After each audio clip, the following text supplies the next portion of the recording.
This episode of the DolphinsTalk.com podcast is sponsored by Caneswear. Caneswear.com is the spot where Miami fans shop. That's Caneswear.com. Caneswear.com, the best and most affordable gear for the Miami Dolphins, the Miami Marlins, the Miami Heat, the Stanley Cup champion Florida Panthers, all of the professional and college sports teams in South Florida. Caneswear.com has you covered.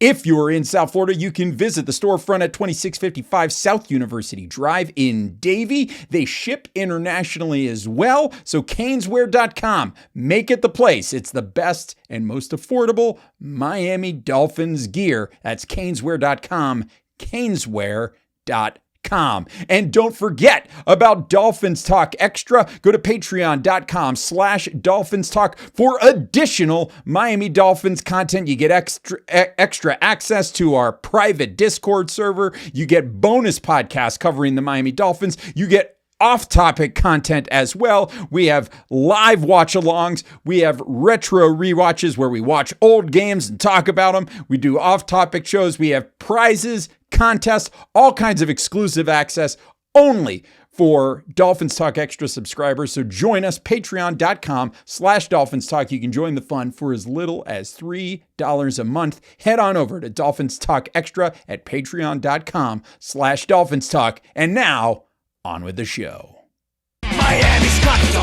You're listening to the DolphinsTalk.com podcast, the longest-running Miami Dolphins podcast on the internet. We're always in control, and when you say Miami, you're talking to my ball. 'Cause we're the Miami Dolphins, Miami Dolphins, Miami Dolphins #1.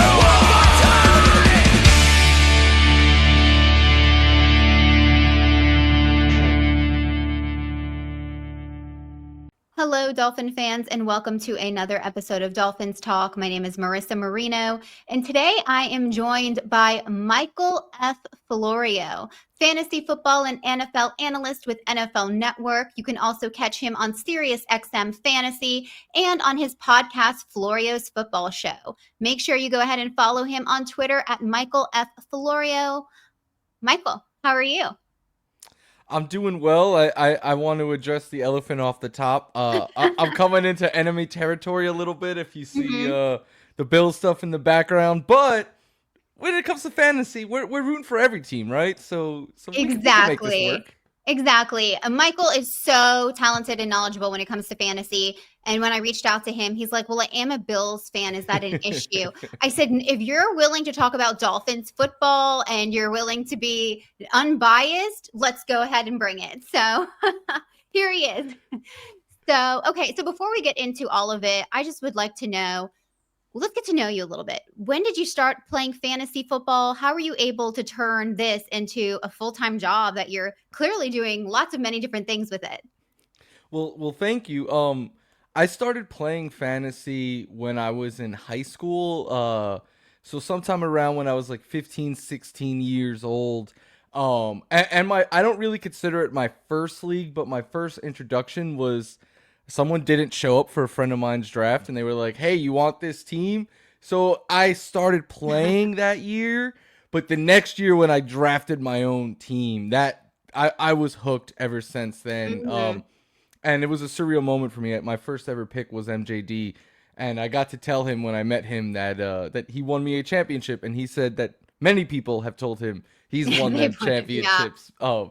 I still don't know how I turned this into a job. I'm very, very lucky. When I was in college, I started my own website, and then I interned at other places, became a producer, and just slowly kept climbing. I knew I wanted to work in sports. I knew I loved fantasy, and I thought that might be the best avenue for me to get into covering sports. And luckily, the NFL one day was like, hey, you want to talk some fantasy for us? And it's been a great blur ever since. But yeah, I don't know exactly how I'm this lucky, but I'm certainly very, very lucky to get to do this for a living. I mean, right place, right time. I mean, and you get to, who doesn't want to talk fantasy football all day long? I mean, what a job to have.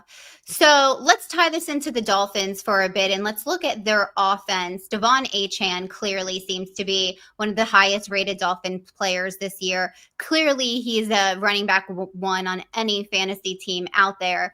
Where do you have Achane ranked amongst the running backs? And is he someone people should target late round 1, or are you seeing him as like an early round 2 pick? We're gonna get started off on a great note because I Okay. love Devon Achane. Yay! Like he is one of my guys this year. I have him ranked as the 4th ranked running back behind. There's a big 3 of Bijan, Jahmyr Gibbs, and Saquon Barkley. Mhm.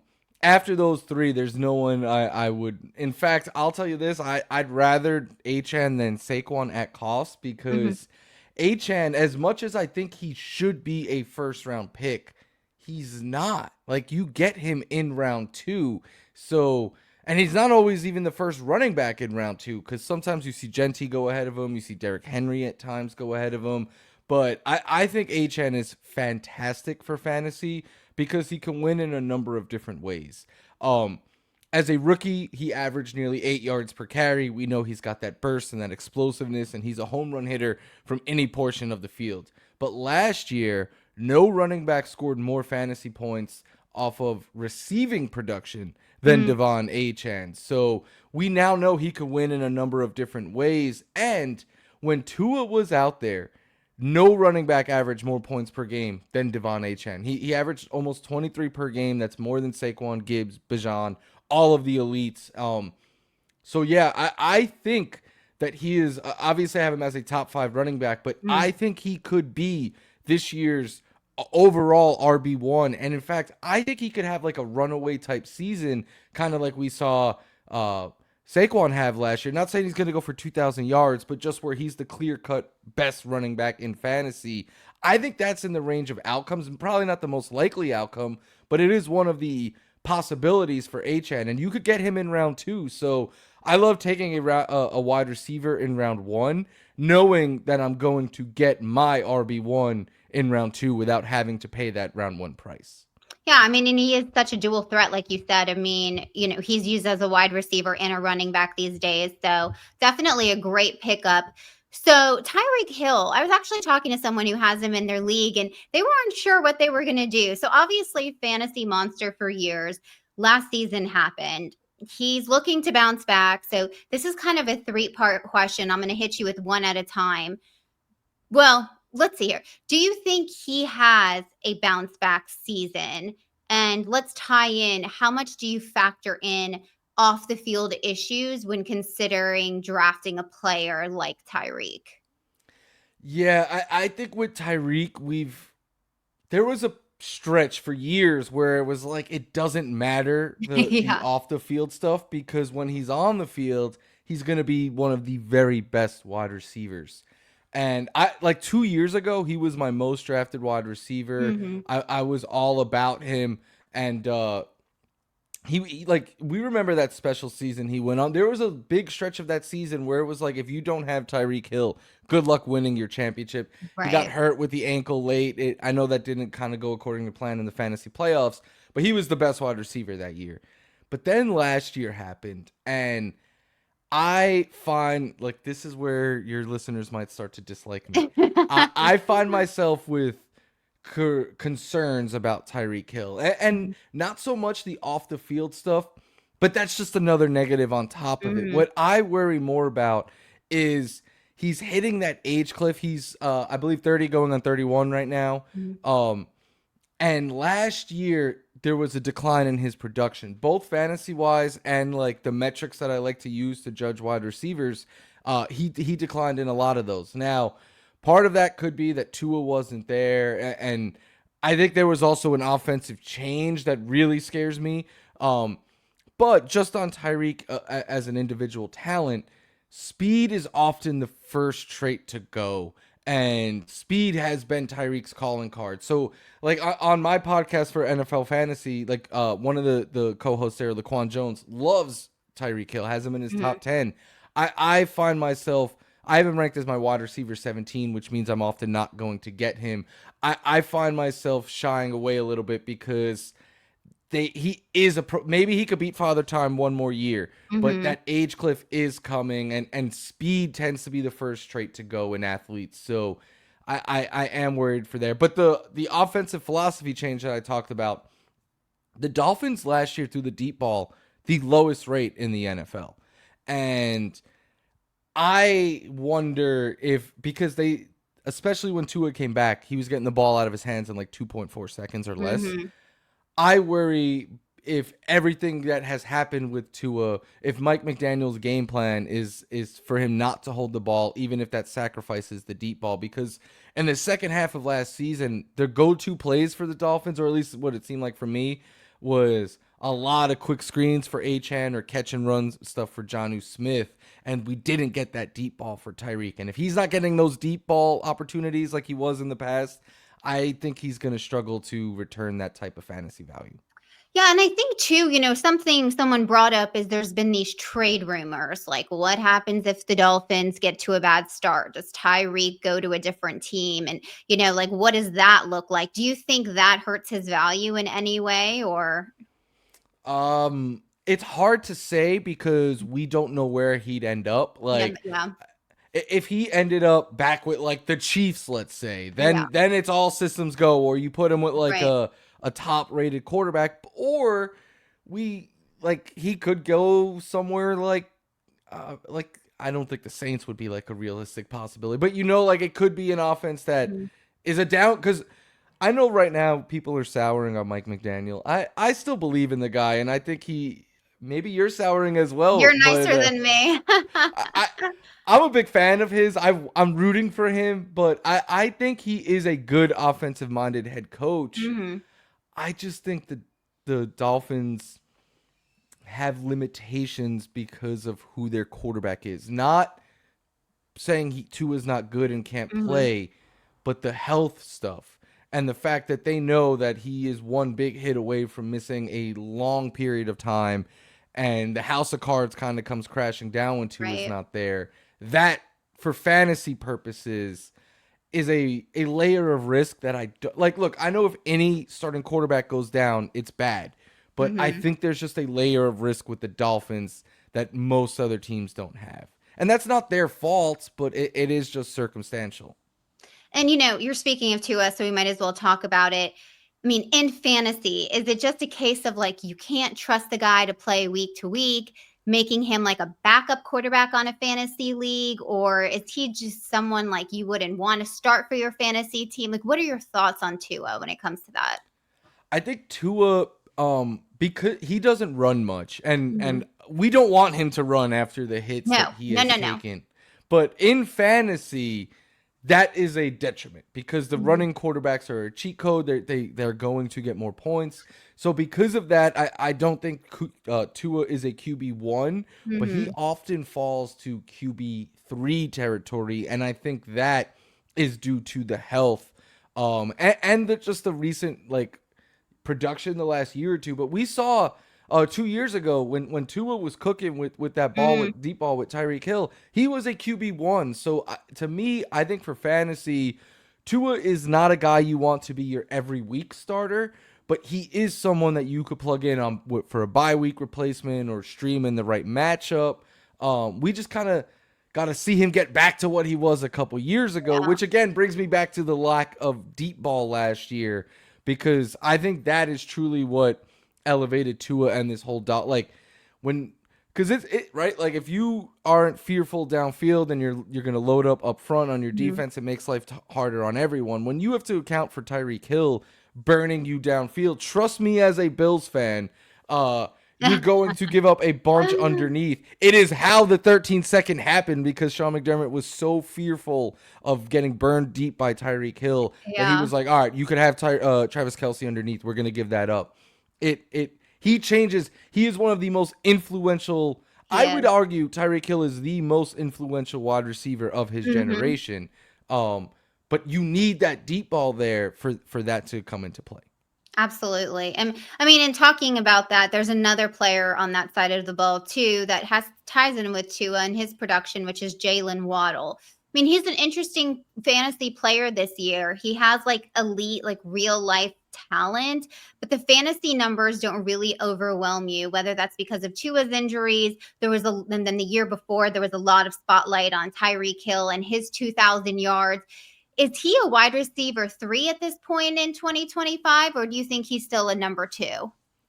For fantasy, I have him ranked as a 3. But to your point, he has all the talent in the world. He Right. could be, I think, a real life 1 or 2. Like we've seen him already play the 2 a bunch. But I think you're going to get a discount on all it's really only the 2, but that discount there because last season, if it was like a 5 or 6 game stretch, I forget how long it was exactly. But when Tua was out with that concussion, they became unusable. Like, and it's not just like Achan went from averaging the most fantasy points per game with Tua to single digits without him, and Tyreek was single digits. Jalen Waddle, not only was he single digits per game without Tua, I mean, but he was almost like if he had no Tua the whole year, we would be saying to drop him because there were some weeks where he wasn't getting 5-point fantasy points. 5, like it's such a low floor, and you could speak on this better than I can. I would feel confident if the Dolphins went out and were like, okay, we know that Tua might miss time. Let's put a real emphasis on QB2. But it doesn't ever feel like you guys do that to me. Zach Wilson is the number 2 for no, just kidding. But that's my reality, so we're gonna laugh at it. But I do agree. I do agree there. Like if you guys had Jameis Winston as your backup, Yeah. I'm all about it because then Right. like he's gonna keep those guys afloat when Tua's out, you know. But with Zach Wilson, it's a hard pill to swallow when you have such a dynamic group of guys like Tyreek Hill and Jalen Waddle, and they both go for under 1,000 receiving yards last year. I mean, it's hard to fathom that. Okay, I have a weird scenario for you. So, would there be a strategy to load up at running back, wide receiver, tight end, even some depth guys, and then be like that guy or girl to be the last person in the draft to take like a quarterback and take like a Tua or maybe like another mid-level fantasy quarterback and just play like matchups every week? Could that ever be like a winning strategy on like punting on a QB, so to speak? Or do you think that's just like not wise? No, I think it's a very it always depends on the year. There was a very like long stretch of seasons where that was most people's approach. Like it was like if you missed out on like Tom Brady and Peyton Manning, I'm just gonna wait and I'll get like Phillip Rivers as my QB 12. Yeah. And then in recent years, that started to get tested because quarterback just simply wasn't as deep.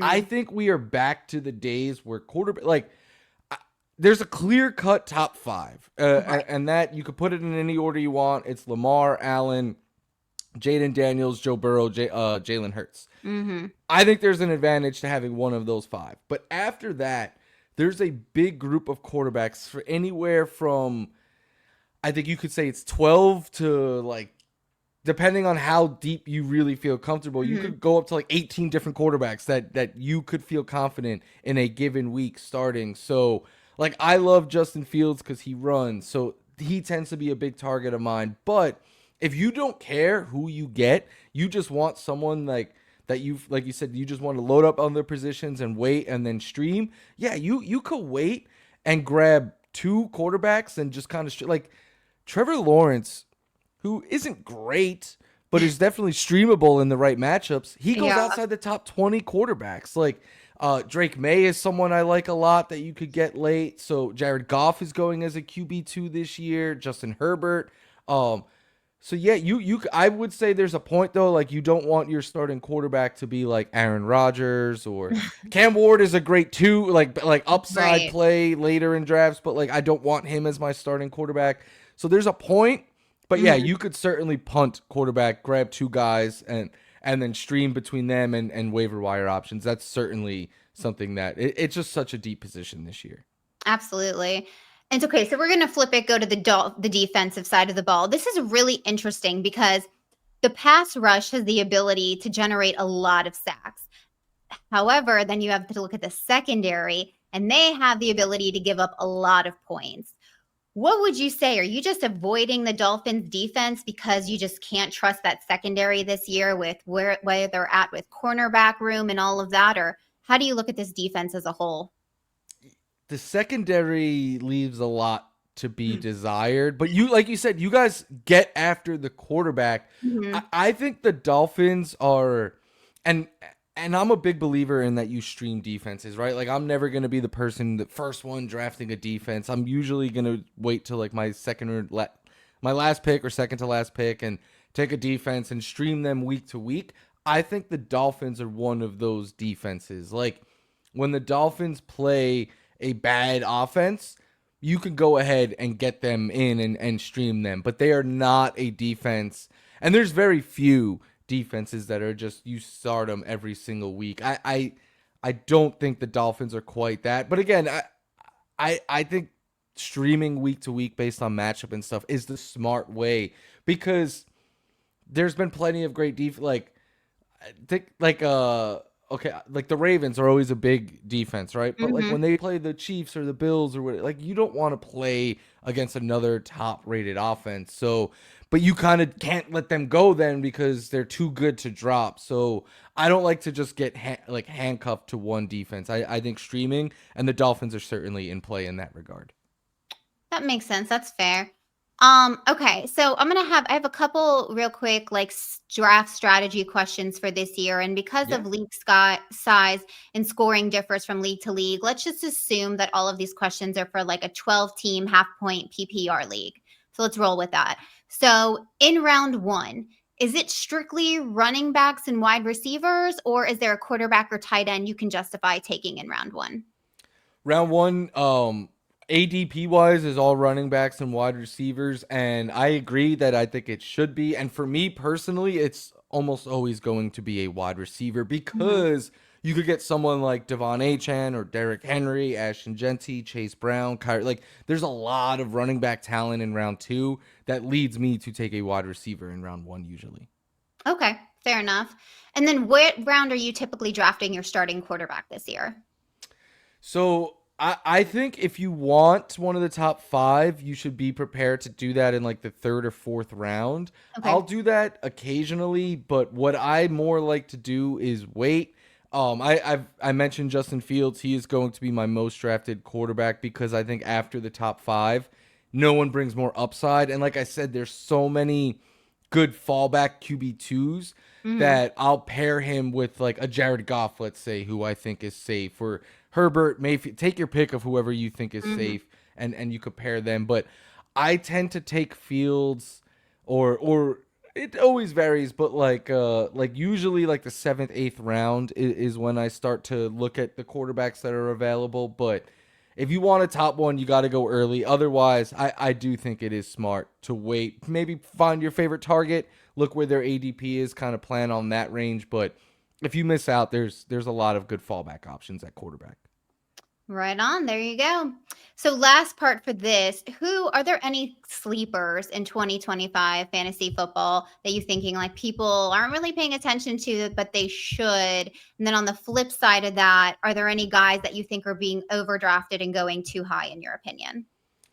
I think this year, well, for me, I don't know if they would count as sleepers, but in the 5th, 6th, 7th rounds of drafts, I love getting the running backs there. You get guys like DeAndre Swift. I love Travion Henderson. He's going to be my most drafted running back. He goes in that range. Isaiah Pacheco. There's a lot of James Conner, Kenneth Walker. There's a lot of really talented running backs that I think are undervalued because everyone is pulling up receivers. So you could start receiver heavy, grab like a Devon Achane in round 2, and then wait till that like 5, 6, 7 range to get your RB2 and still feel pretty good about it. But rookies, I think the rookies are always the lottery tickets that you want, but especially this year. Like I think this running back class was absolutely loaded. I think there's a lot of rookie tight end talent. Not saying you want to take them as your starters unless Tyler Warren. I love Tyler Warren.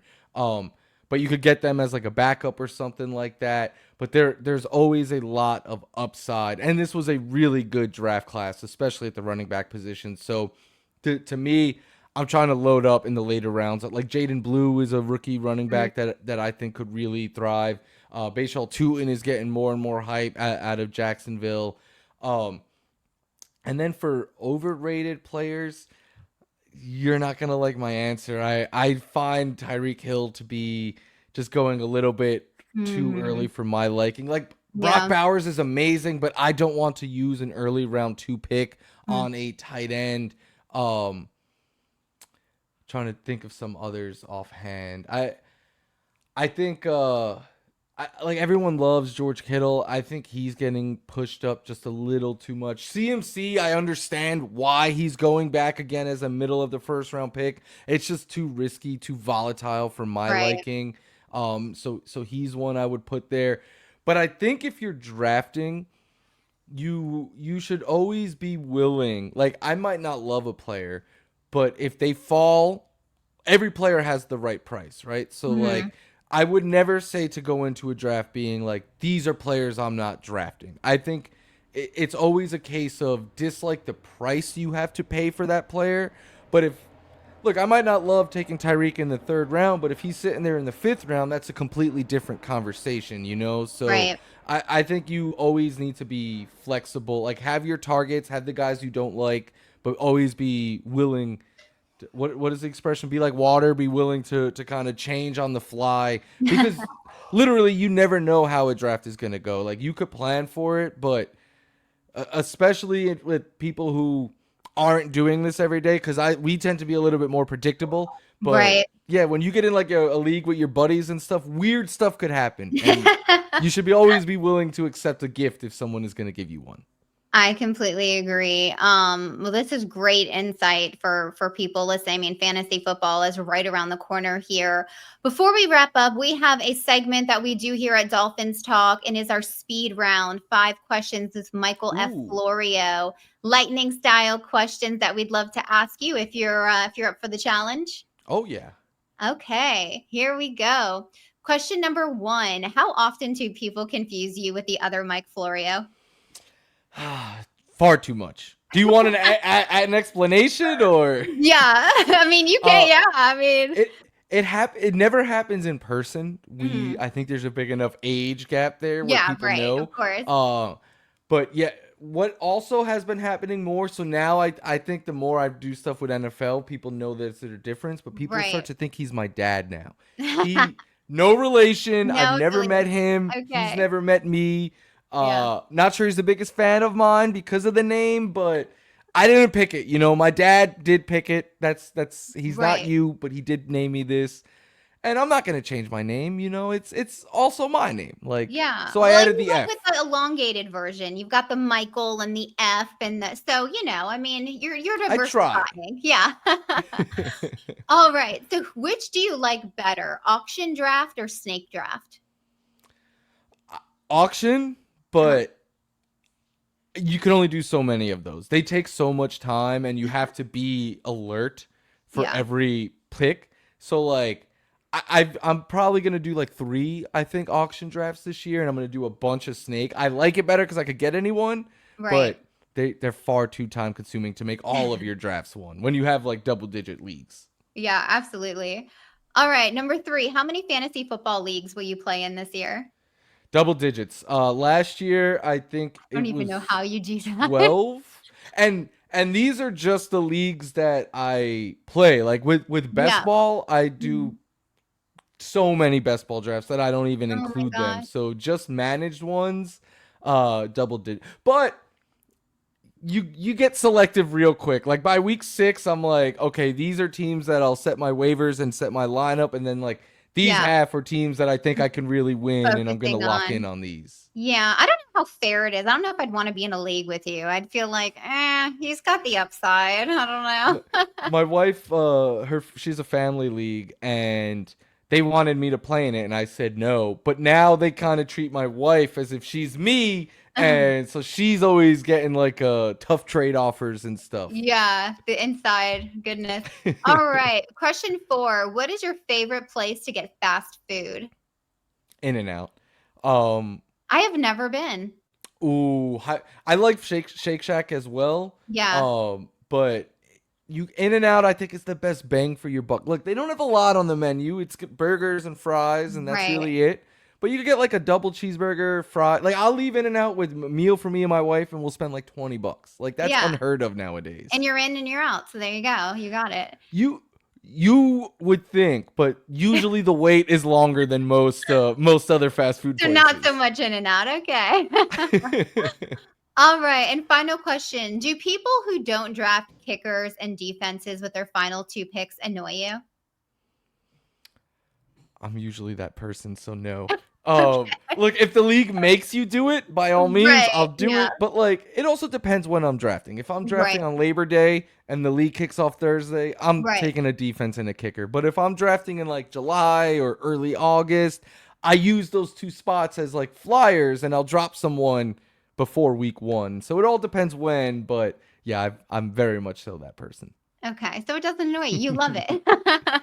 Hey, the more you could get a leg up, like, because what if one of those 2 guys you stash hit? You know, like you never know. No, I mean, totally. I completely agree with that.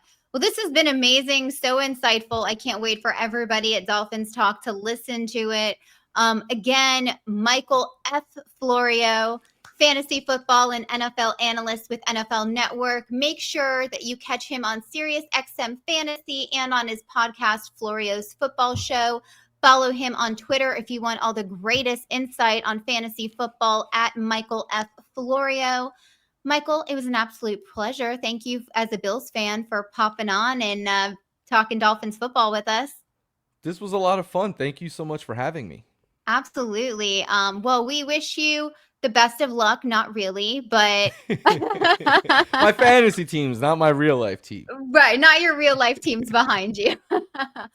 All right. Well, everybody out there in Dolphins Talk Nation, thank you so much for joining. If you're watching on YouTube, make sure you hit the like button, subscribe to the channel, and we hope that you all have a great rest of your day and fins up. Hey everyone, Mike here from DolphinsTalk.com, and thank you for watching this video. Please be sure to take a second to smash the like button here on this video and also to ensure you're subscribed to our YouTube channel. We thank you so much for listening, and we know there are a lot of podcast options out there these days regarding the Miami Dolphins and with non-Miami Dolphins podcasts. So we do appreciate you giving us a few minutes each and every day to tune in and listen to all of our shows. Everyone here on staff, thanks you so much. And if you enjoy these shows, also please be sure to sign up for Dolphins Talk Extra, our Patreon service at patreon.com/Dolphins Talk, where we have bonus podcasts about the Dolphins and some shows not about the Miami Dolphins. We have a private message board. We also have a ton of contests where we give away really cool prizes, and it's all for the low cost of $3 a month. Again, that's patreon.com/Dolphins Talk. And also, please be sure to follow the written content we have up on our website. So check out the website, DolphinsTalk.com, each and every day. Once again, thank you again for listening. Take care, and we'll talk to you again real soon.